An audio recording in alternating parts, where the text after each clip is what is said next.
Okay, well, welcome. Thank you for joining. Today's webinar is about the Electric Farm Equipment Grant that is being offered through the Minnesota Department of Agriculture. We have a great agenda and panelists today. I'm Ariel Kagan with Minnesota Farmers Union Foundation, and we thought this would be a good opportunity because it's a new grant offering at the department to get the word out about what this grant is all about and how to apply, some tips and tricks for applying, and what the opportunity for electric farm equipment is on your farm or in your business. We'll be going over the grant opportunity with a colleague from the Department of Ag. We will look at some different technologies and applications of electric farm equipment, and then we'll hear from a farmer who's already electrified some of their operation and how that has worked on their farm. We'll have time for questions and answers, which you can put into the Q&A tool in the webinar format here on Zoom. We'll do questions at the end, but please put in questions for panelists as we go along. And then we'll share out wrap-up and resources. We'll email out this recording to everyone who registered. It will be posted on the Minnesota Farmers Union YouTube page, and we'll share out links as well. Before we go into our panel, I'm very happy to introduce our Commissioner of Agriculture, Tom Peterson, who's joined us to share some thoughts about this grant and why it's something that the department is doing. So thank you, Commissioner, for being here. Well, thanks, Ariel. I really appreciate the introduction, and thanks, Farmers Union, for hosting this. I think just to see the interest in this is something that, is really, exciting and interesting. I think that when this opportunity came about, I kind of jumped at it. But I will say, even for my own personal journey, this has been kind of a work in progress. I am kind of older, so I always think about, when I saw this come out, I thought tractors right away, and I think that's been really interesting. And and even with electric tractors, I was a naysayer till I drove one, and then I was like, oh, this is pretty cool. And I don't know if he's on or not, but David Abaz is the first one I saw, and he has the coolest farm in Minnesota, by the way. But to see why he used it and how he used it, and to listen to it and hear, you could just see the opportunities. And as that time went along, I could just see that, because if you're working around livestock and you want to be a little quieter sometimes, or you're in a barn and you don't want those fumes, I'll be honest, I love getting on a diesel tractor and something about it and firing it up, and it's really something. But being around livestock and horses, everything my whole life, like, there's advantages for sure to having not just greenhouse gas savings but fuel savings, but just noise with the large amount of smaller farms that we're building in Minnesota, and greenhouses and indoor landscaping, all these different things where we want to cut down on emissions and everything else. This is a tremendous opportunity. But you go through things we've had for years, whether it's feed pushers and all other types of automated equipment. This is, to me, a really tremendous opportunity. I also want to thank Michael Green, who's on our staff, who will be presenting in a little bit. Michael's been really doing a great job leading in this on this grant. So really helpful. Again, this grant is provided through funding from the US EPA. And it is part of the Climate Smart Food System grant, which is organized by the MPCA, and then MDA is proud to sponsor this initiative within the PCA. So, and as we said, we're going to help electrify farm equipment, and we're really interested to see what kind of applications we get. Michael will tell you he's had tremendous interest in this, but I think for a state and for a farm industry in Minnesota, this will give us a snapshot in what people are interested in, what kind of technology, what kind of things that they're looking at. So stay tuned, and appreciate the opportunity to comment, and look forward to listening in. Thank you. Fantastic. Thank you so much. All right. So today we will be hearing from Michael Green, who's a senior grant specialist at the Department of Agriculture, who's administering this grant, and he will walk through how this grant works and what the requirements are. Then we'll be hearing from Pete Kennedy, who's a researcher at the West Central Research and Outreach Center, who's been looking at comparing diesel and gas equipment to electric equipment and how it works on farm, and experimenting with some of this electric equipment at the West Central Research and Outreach Center. And finally, we'll hear from Lucas Sjostrom, who is a farmer in central Minnesota who has already electrified some equipment on his farm. And he'll talk about the experience of that and the benefits that he's seen from doing that transition. So with that, I will pass it over to Michael. Hi all, thank you all for joining us today, and thanks for the warm reception. My name is Michael Green. I am a senior grant specialist at the Minnesota Department of Agriculture, and I am the administrator for this grant program. Next slide. We're going to go kind of really simple here, give you the bare bones understanding of how the program works. But I really strongly encourage you to go to our website. We'll have the link and a little bit more information later in the presentation. But go to our website. For every grant program that we have a request for proposals. And that document has all of the rules, explains everything you need to know and what to expect for a grant program. So sometimes it can be overwhelming because it's a lot of information, but it really is your kind of go-to guide to understanding how every grant program works. You'll also be going to our website if you want to apply. These are the topics we're going to talk about today, and I'll just get going on the next one. You can change to the next slide. So the goal of this program, the Electric Farm Equipment Grant, is to help farmers purchase electric farm equipment with the aim of helping them diversify their energy sources, improving farm profitability and efficiency, and improving air quality through fossil fuel emission reductions, especially diesel. So this funding ultimately is coming from the federal government through the Environmental Protection Agency. So their hope is that by kind of piloting, helping farmers to pilot electric farm equipment on their operations, they might find that for many reasons, they're a tool that works for them, including environmental improvement. Next slide, please. So when we designed this program, we put a couple of different types of equipment as just to kind of guide people, because maybe not everyone knows what might be electrified in this day and age. The technology has been evolving so fast that it's sort of just nice to have some ideas of, oh, maybe this would be a good idea for a project. So UTVs, irrigation pumps, tractors, skid steer, wheel loaders, forklift, tillers, feed pusher. We have those as sort of the beginning ideas of what you might want to apply for. But we also built the program to be pretty flexible because we know there are so many different types of farms in Minnesota, and all of those farms operate differently and have different needs. And so we also have the ability to really kind of suggest anything as a project, equipment to purchase, but it must be tied to agricultural production. As we get into the next slide, I'll give you a little bit more details on that. So next slide. Folks that are applying, you have to be located and doing business in Minnesota. And so that equipment has to be operating on your farm and doing incorporated into your production. So in the application, you'll be able to explain how it ties to your operation. And so it's just a way to reasonably assess, hey, you're a farmer in Minnesota and you have a real use for this. The other requirements for an applicant are either that you are a principal operator of a 5-stock farming or livestock operation.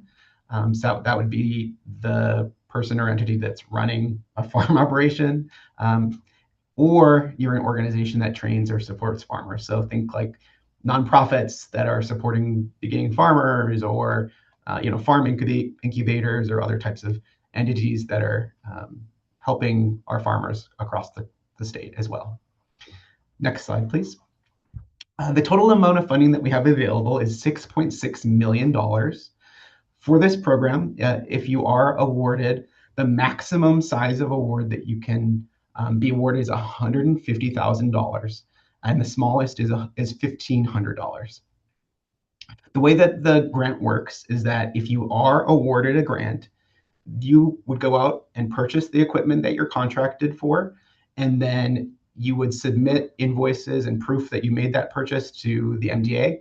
In many cases, we will also do a site visit, show up on your farm and say, hey, you bought this equipment, great, you're using it, that's excellent. And then we will send you a reimbursement of 75% of that total project cost.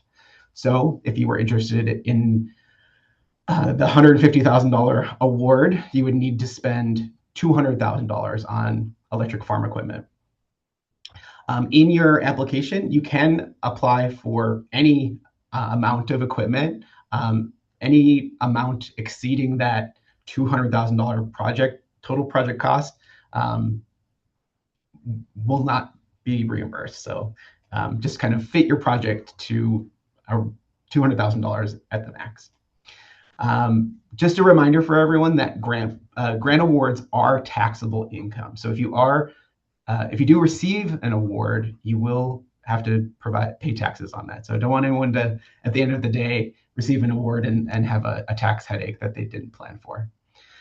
Another really, really, really important part of the grant program is that you can't make any purchases until after awarded your grant contract starts. So we're anticipating that the folks that are awarded grants will be able to start their projects and their grant contracts will begin January 1st. And so as you're thinking about your project and you're imagining the timelines, that's when, after that date is when you can actually go out to a dealership or go out to a store or go on the internet and find the product and order it. Ahead of that time, you can be doing, getting estimates and quotes to figure out, okay, this is what I expect my project to cost and I have a solid plan, but you can't actually make the purchase ahead of time. So the process for the grant, first, it's to submit an application. You can't, be part of the program unless you actually hit submit on our online application system. So you'll go to our website. You can just open up your favorite internet browser and Google electric farm equipment grant, Minnesota Department of Agriculture, and you'll find our website, and all the application instructions are there. So just make sure that you ask any questions you might have by July 24th. When we receive questions, we post the answers on our website. And so we need you to ask those questions in advance so we have enough time to post them on the internet so everybody has that information available to them so they have an equal footing in their applications.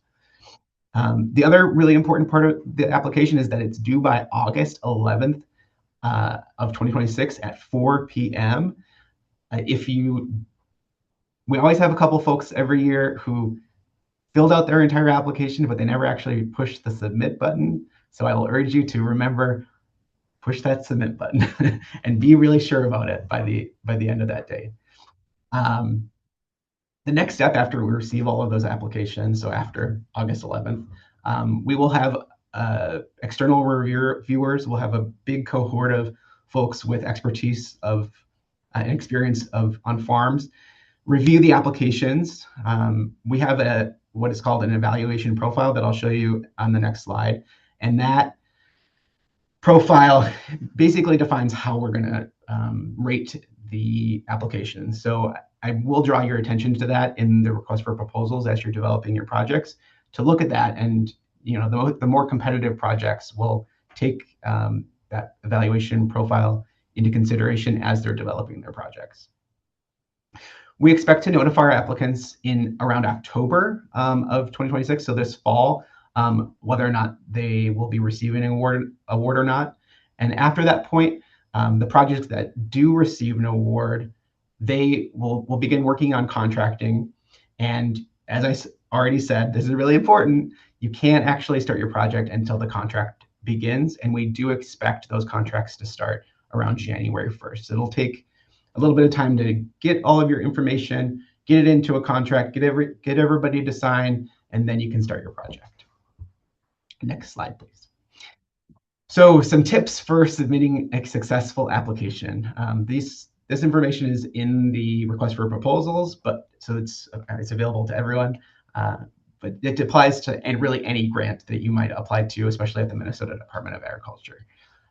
First, use plain, easily understood language. Make sure that you answer all the questions that are applicable to you.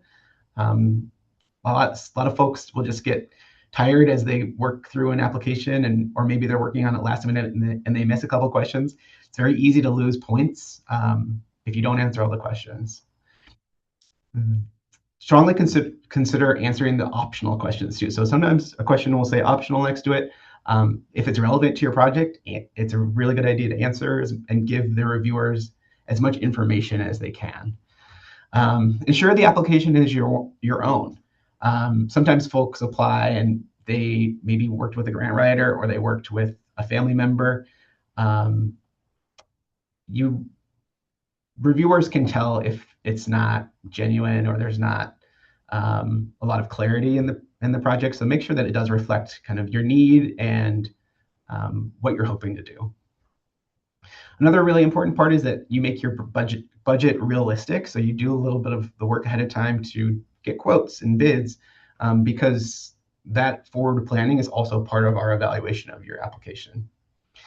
So on the right-hand side of the screen here, I have the evaluation profile for the grant. I recommend that you do look at it in your own time. Go to our website and have a look at it before you apply, because that, again, is how those applications will be scored. And then after they've been scored, the highest ranking ones are the ones that will get funded. So it's a competitive review. Based on your total number of scores, we'll rank them and then ultimately decide which projects are funded in that way. Next slide. So if you are interested in going to the website right now, I do have a QR code that you can pull up your camera on your phone and use to pull up the website. You can also type in that URL in your search browser if you want to go there now just to get started. On our website, we have that request for proposals. Read it. It is your guide to this grant opportunity. And then also my contact information is on the website, but you can always direct questions to our grants email and phone as well. Wonderful. Thank you so much, Michael. And would just, definitely underscore reading through that evaluation profile. I've reviewed other grants at MDA, and as a reviewer, that's what we use to evaluate the grants. So super important to remember. And also remembering that the grant reviewers are, in this field, but may not be an expert in your farm or the equipment that you're buying. So that plain language is super important. So thank you. And I see that we're getting questions in the Q&A, and we'll come back to those at the end of the webinar. So please continue to add those in. And with that, I think we will go to Pete Kennedy from the West Central Research and Outreach Center to share more about the work he's been doing looking at electric farm equipment. Okay. Good afternoon, everybody. Again, my name's Pete Kennedy. I grew up on a farm outside of Murdoch, Minnesota, which is in west central Minnesota, kind of in between Benson and Wilmer, and still live in Murdoch's. And in my work here at the West Central Research and Outreach Center, I drive around some farm equipment every day. So still heavily involved in this. My first slide here is, why do we want to replace this? I'm showing a big Case IH quad track tractor, 785 horsepower. A lot of people would say, this is the pinnacle of agricultural engineering. Why do we want to replace this? Don't we want to get bigger? I like to tell a story. I used to work for Case IH for a number of years and did a lot of work in the Fargo plant where this tractor was produced. And at that point in time, the largest tractor that Case IH was producing was a STX 440. Well, I was up there one day and there were a whole bunch of tractors at the end of the line that had STX and a 4 and then a blank space and then a 0. And I asked, well, what's going on? What's going on with these tractors? And the answer was they were just waiting for the 5s to come in so they could make them into an STX 450. John Deere, just a couple of months before that, had come out with a 450. And so everybody wants to lead the pack, right? Everybody wants to be the biggest and the best. Next slide. So, what are some of the reasons we want to replace this? Obviously, with a big tractor like this, capital is a big reason.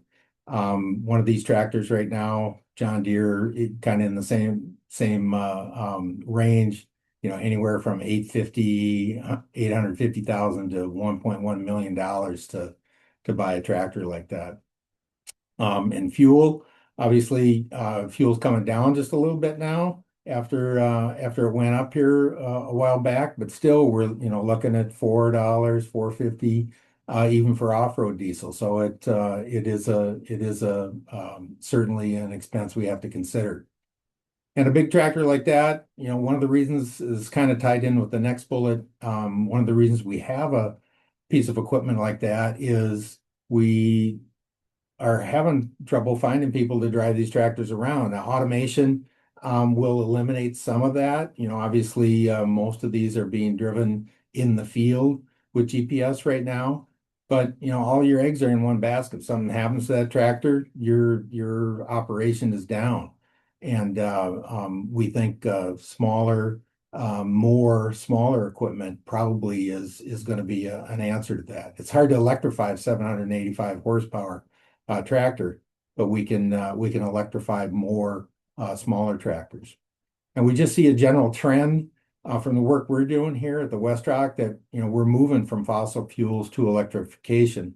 It's a trend in agriculture. It's a trend really throughout the transportation industry and throughout other walks of life. And maybe more importantly, one of the reasons we want to replace something like this is we think we can do this for a lower cost. We're not doing this necessarily to reduce greenhouse gas emissions. That's one of the aspects of our work here at the West Rock, and we certainly think that's important. But we also want to show that we can save some money if we do this.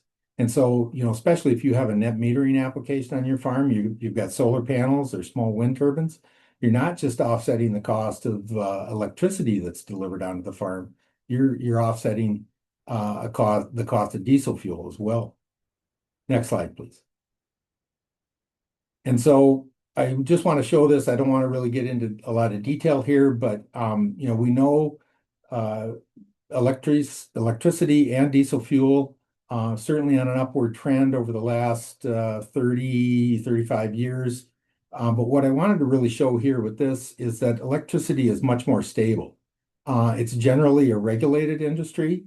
In Minnesota, most rural co-ops are not regulated by the PUC, but still it's more of a stable energy cost. We see some seasonal trends here in the graph on the left, but it's much more stable than the diesel fuel prices we see over on the right.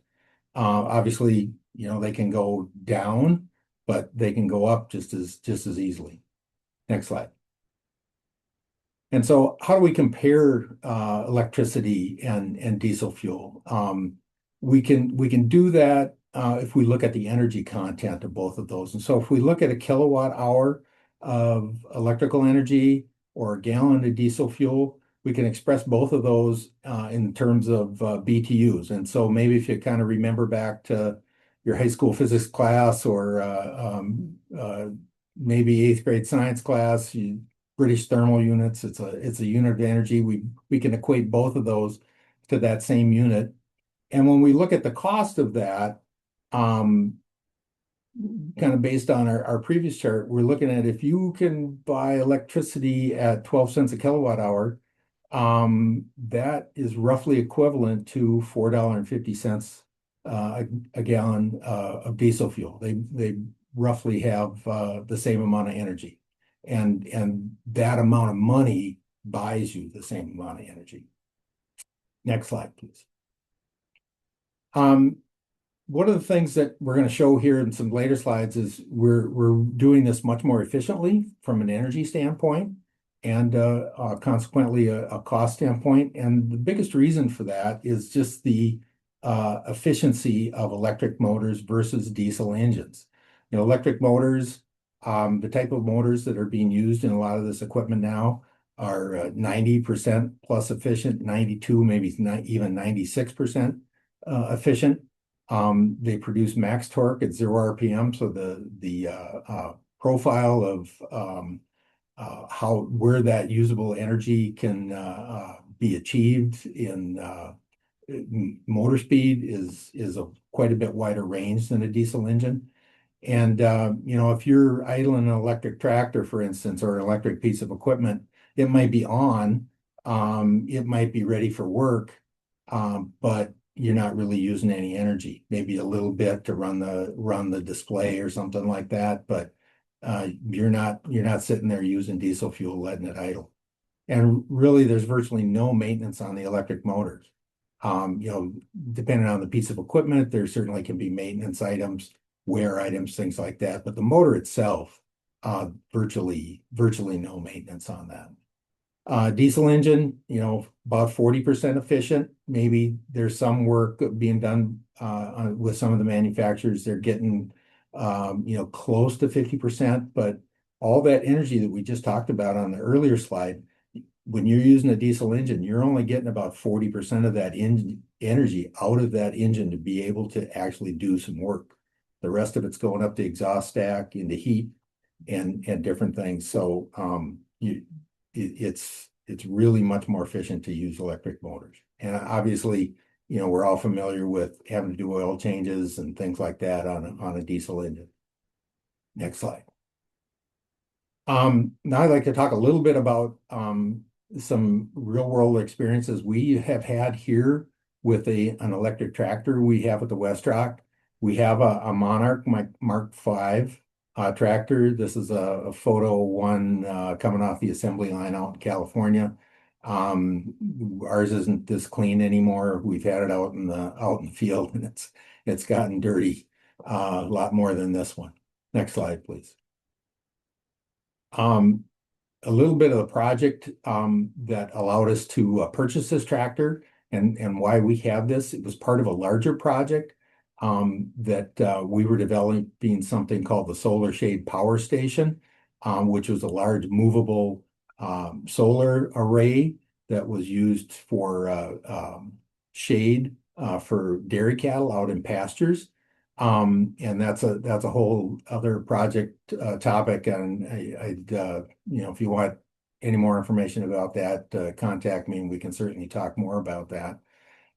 This project was funded through something called the Electrical Power Research Institute, which is a consortium of for-profit utilities throughout the country that have gotten together to do different research projects to understand how people are using electrical energy, where they can improve efficiency, where they can convert things that were using fossil fuels now to electricity. Different things like that is why this group exists. And so we got some funding from that group to be able to purchase this. And we use this Monarch tractor just as part of our fleet of tractors here at the West Rock. Next slide, please.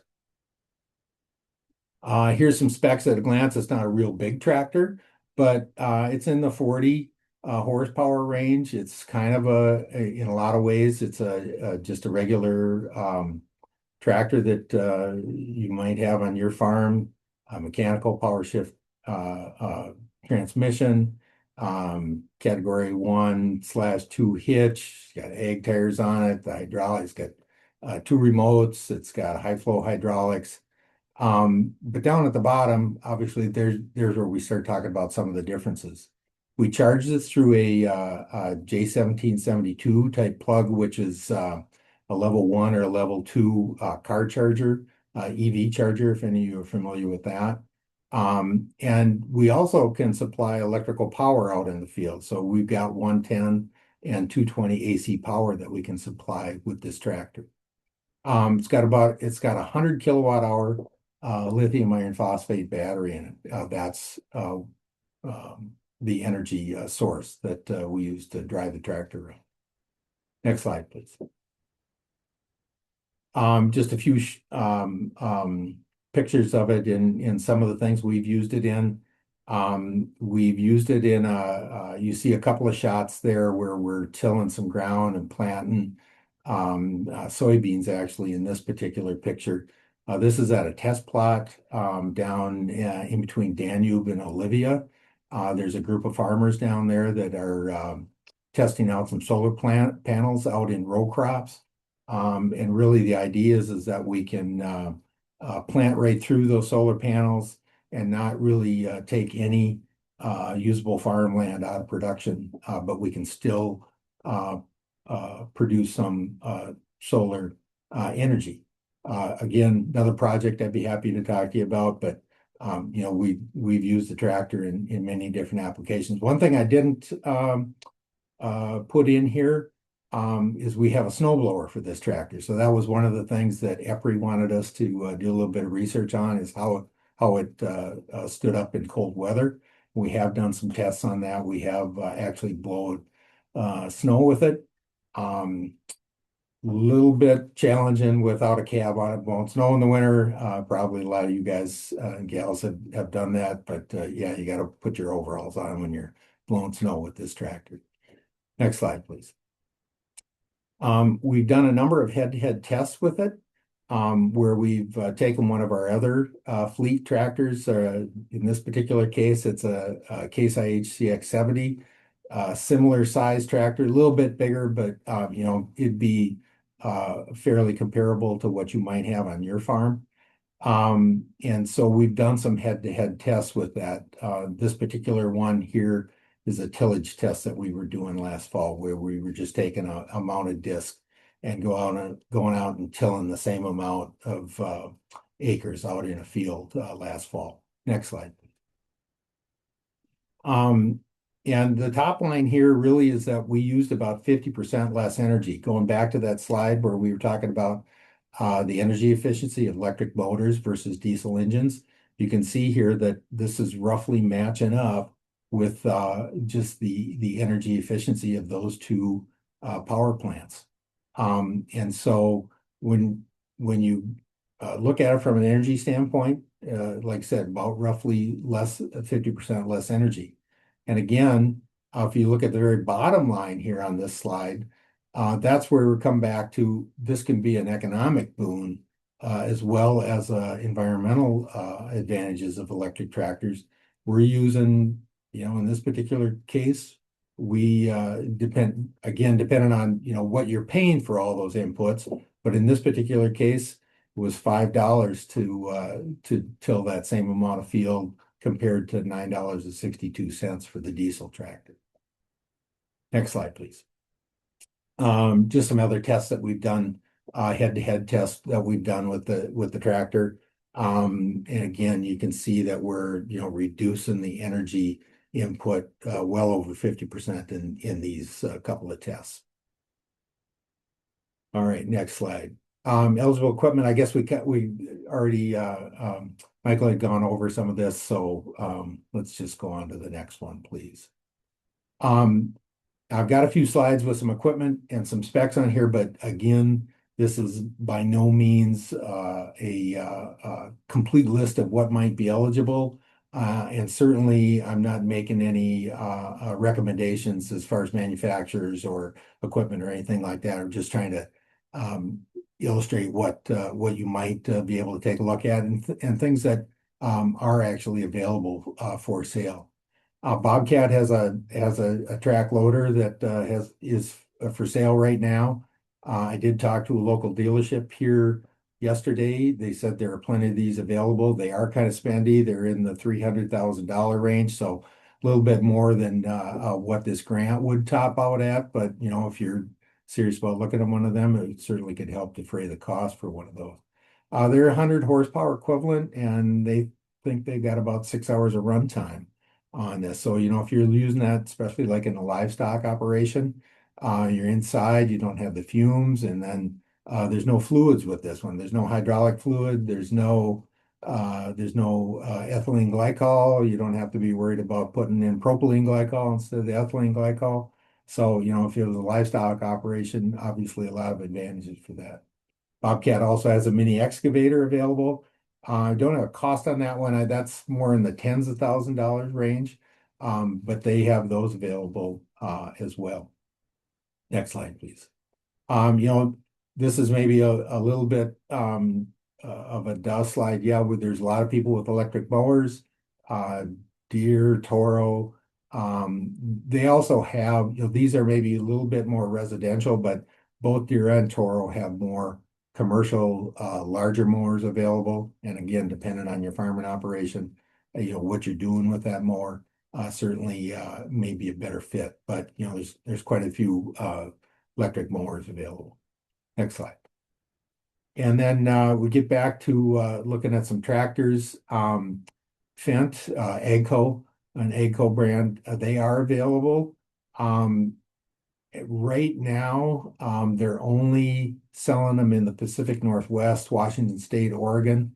And I'm not sure from any of the local AGCO dealers, I haven't been in contact with them, how difficult that may be to get one in this area in the state of Minnesota.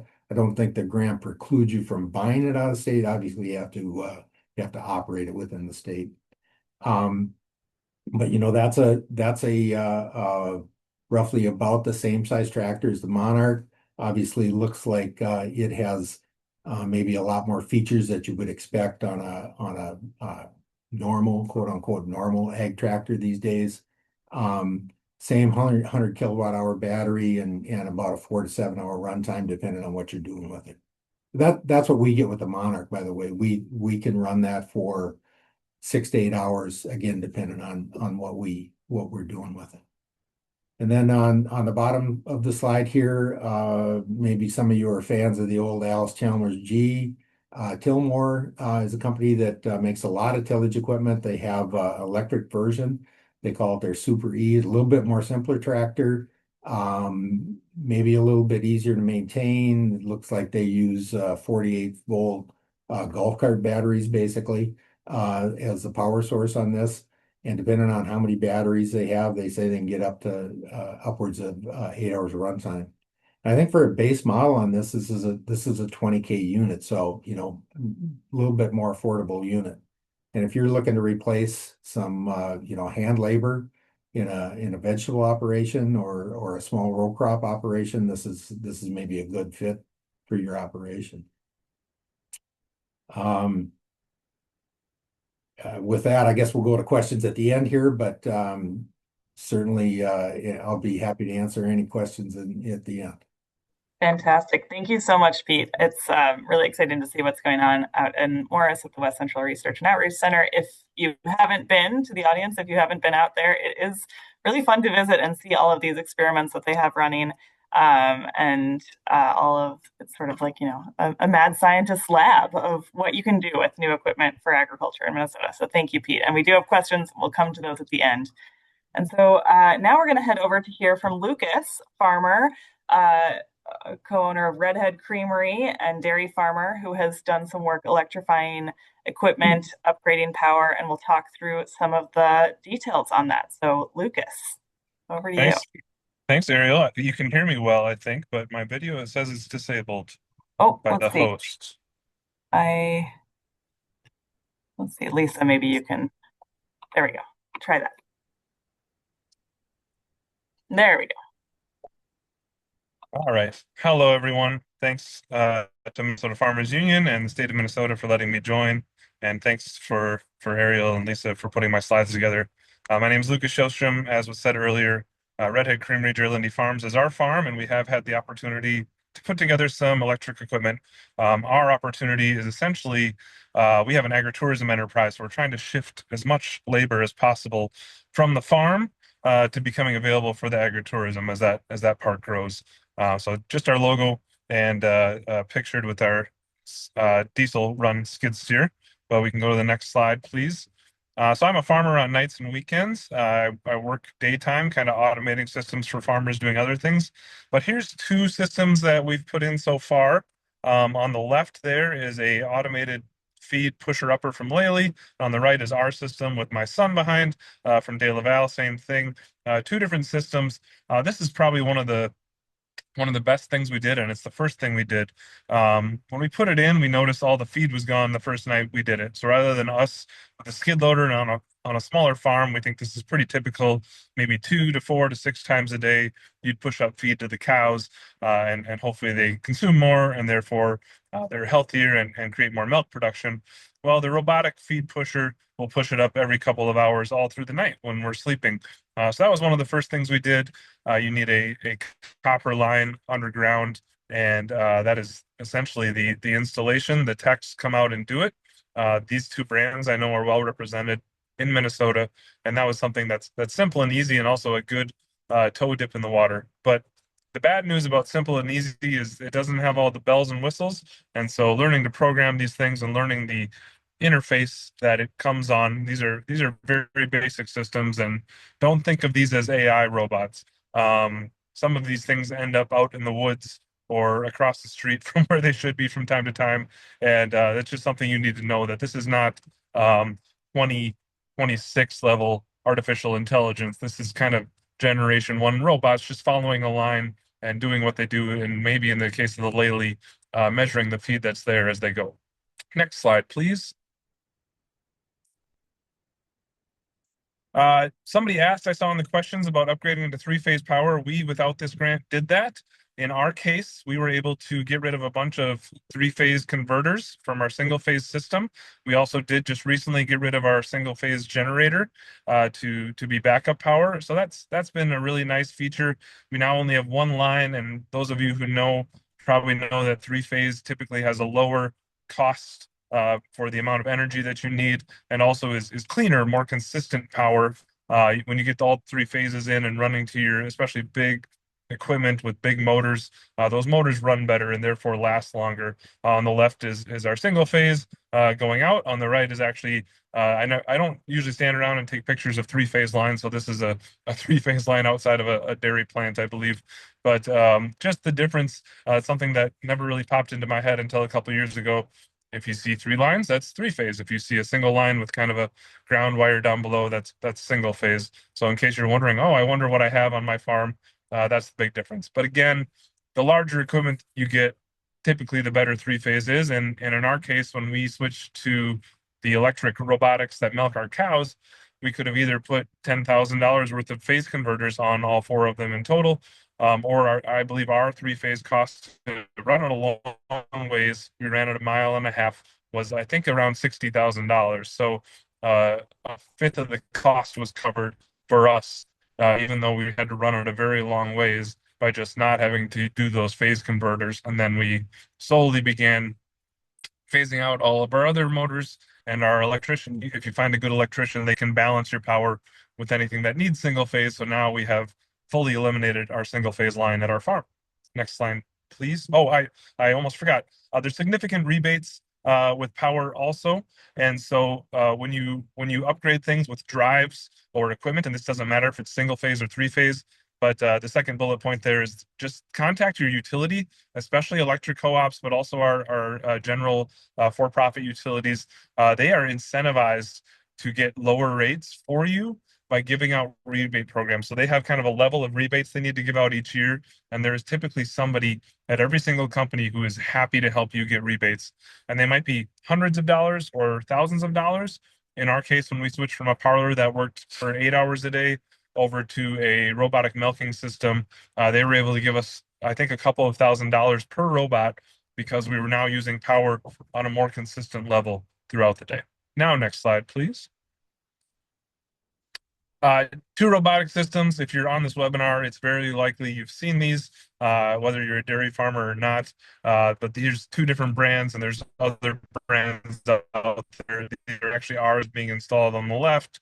And to be brand agnostic, I also included a Lely photo from a different farm on the right. But again, I think the number one thing we heard going farm to farm is service is number one. So develop a relationship with a dealer that you enjoy. The return on investment, I would say it's going to be different at each farm. We bought 10-year-old robots. That comes with its own costs. You need to upgrade a lot more. We didn't get the honeymoon phase of having 1 or 2 years of pretty much nothing to replace. Things began breaking because they're 10 years old right away. Also, we just recently found out that 2 of our robots weren't grounded. Ouch. We didn't know that. So there was DC power kind of being sent at our cows, which is not ideal for milk production. That's something we recently fixed. But every farm is going to be different. And so I would just encourage you to run the numbers.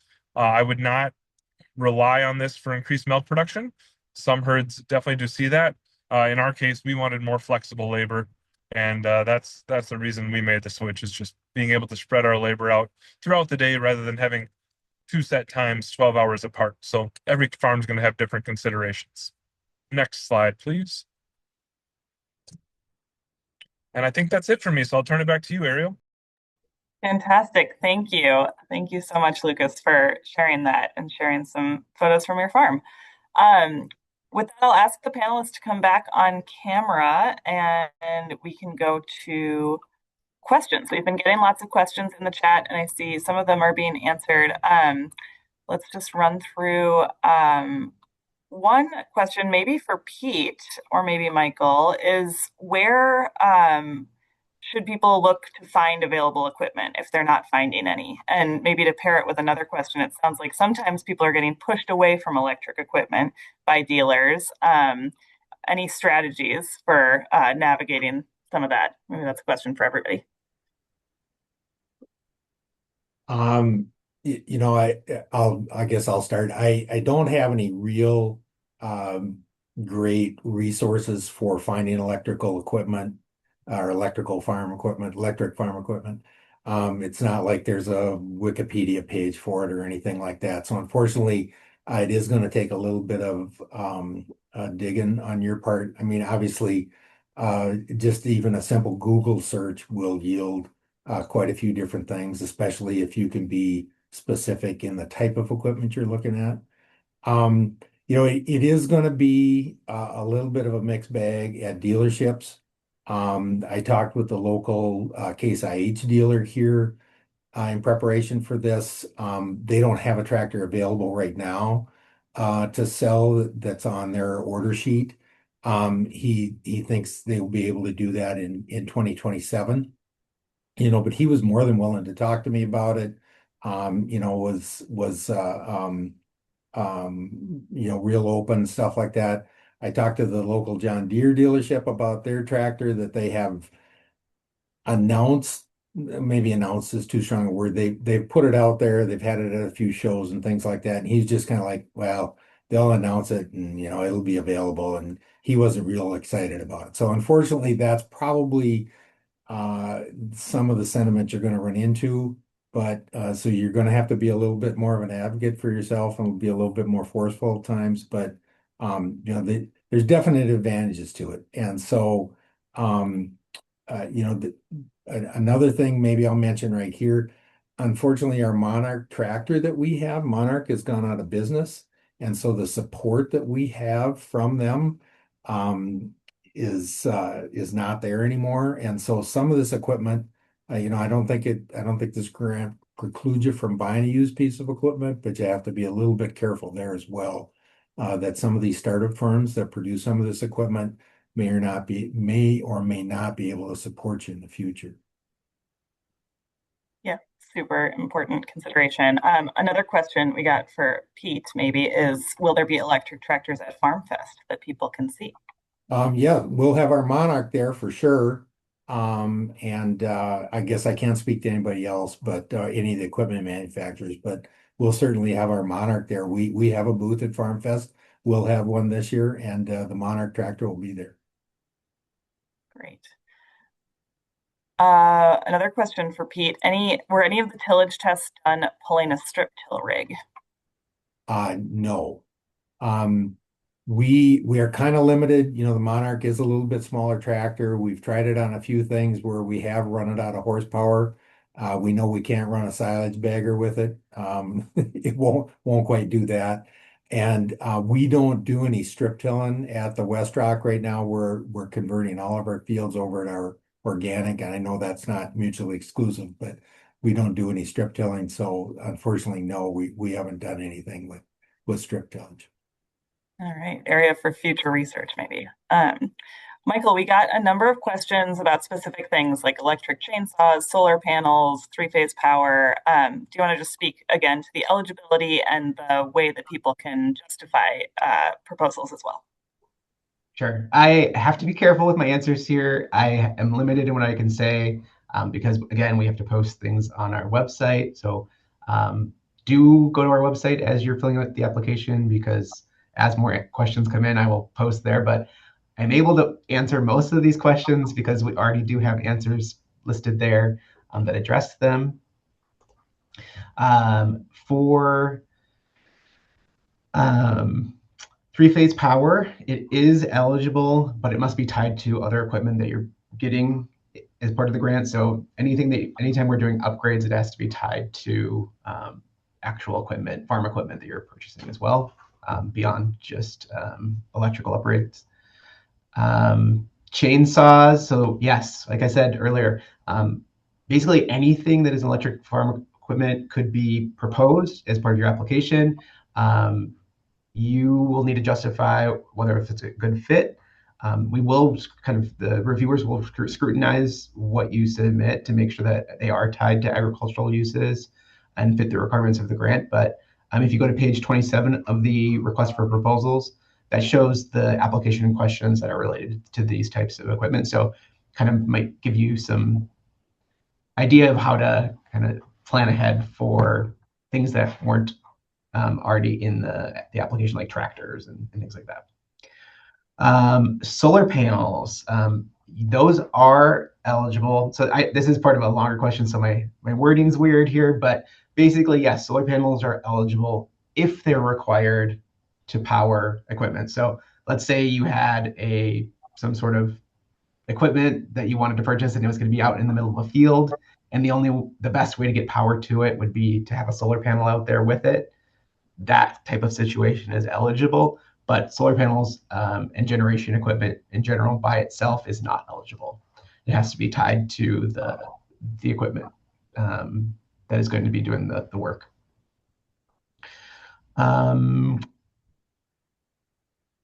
Let's see here. There was a question about pre-award risk assessment. Well, that's okay. Well, let's go over to Lucas. We had a question about just speaking of to the issue of lifespan of the batteries, and maybe since you have some of these battery-powered feed pushers on your farm, have you experienced battery lifespan issues, or have you been surprised that you haven't? The person who sent in a comment said that it seems like we're actually seeing longer lifespans than originally expected, even with older batteries, and newer are doing well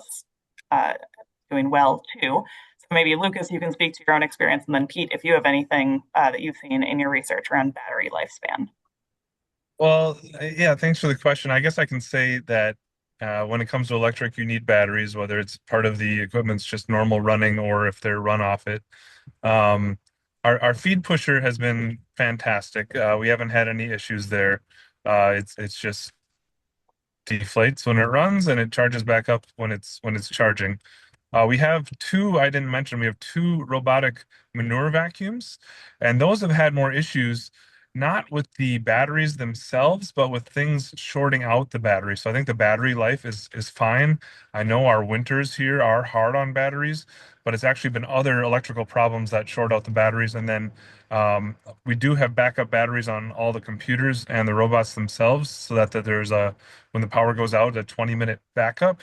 So those are just things to ask about and watch for that we were, especially on the battery backup part, that if you have something that's always plugged into the system running 24/7 for a dairy farmer at least, that's something you need to watch for. But I guess we're probably too early, 3 years in, having too many long-term battery life discussions, but it's been about what we would expect would be my answer.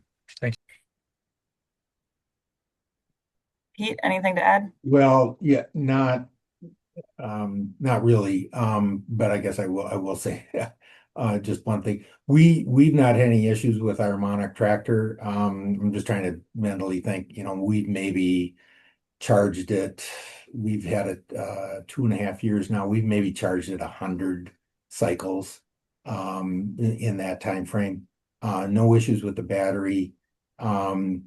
One other anecdotal comment, we are working on a robot to do row crop weeding. And right now we are powering that robot with recycled Tesla batteries. And so they came out of a, probably a wrecked Tesla or something like that. We bought them from another company that reconditioned them. But, they're lithium iron phosphate batteries are a little bit different chemistry. That's kind of the biggest battery design, or the most widely used battery design at this point in time. And there's thousands of charging cycles that they can undergo without experiencing any problems. Great. And then this will be the last question, then we'll wrap up, and maybe we'll start with Lucas, but go around. There are a lot of questions about how folks should get advice on what might be the best fit for them. So Lucas, as you were looking for equipment for your farm and making this transition, who did you talk to find information? And then maybe we'll go to Pete and then Michael. Yeah, I earlier, but talking to the dealers is so important. If there's not someone passionate at a dealership you're working at, um, that service may be lacking. And that was the advice we got from a lot of farmers, and multiple people, right? So if one person is uh, at the dealership and they leave, and now you're stuck with no one. Be careful. I mean, I think, and the West Central Research and Outreach Center, I've done some work there in the past, would be a great example. They were kind of at the front phase of wind turbines, and to my knowledge, they have one there that's kind of a lawn ornament. Well, the wind industry has certainly progressed. But at least at one time, people who just bought one wind turbine kind of got stuck with them, and I think others have had great success with them. So, passionate companies that are going to invest and be there a long time. But we talked to lots and lots of farmers, and I would just say, does your dealership have the support to be there? In a case like a robotic dairy, you're going to need somebody 24/7. How far are you? Can they be there? Will they be there? What do you hear from other farmers? If you are remote, or if it's something that you only need once or twice a year, and maybe it's okay that you get something flown in from another country, maybe that's okay. So I think just weighing out, how often will something break down? How often do you need it? Do you have a backup that might even be diesel, right? That's something you need to figure out probably as you're going forward. Great. Pete, how should people find advice? Yeah, I think I probably have to just echo what Lucas was saying. The one thing I would say is that even with some of these, all of these pieces of equipment have a cost associated with them, and you're going to have to basically play that cost off of the risk that you have of implementing a new piece of equipment. The one thing I would say is, you know, drive it, or use it, get in front of this piece of equipment before you decide to buy it. A lot of this stuff is a little bit new. Some of it has some quirks. Maybe isn't exactly like you would expect a piece of equipment to operate or act. And so, I don't know if that's answering the question directly, but you're gonna, do as much legwork as you can. And even if you have to travel someplace to a dealership out of state or something like that, it's probably going to be well worth it, even for a $10,000 or $20,000 piece of equipment, to get some experience with it and understand what it does and who can support you. Great. And then Michael, maybe any advice, or where people can find all the questions that will be answered by you? Yes, if you go to I can't provide any advice on what your project is. I think the other two did a really good job doing that. But if you do have any questions, do email me. My contact information is in the chat, but also it's on our webpage. The Minnesota Department of Agriculture website is a great resource for this. In fact, it has all of the information about this specific grant.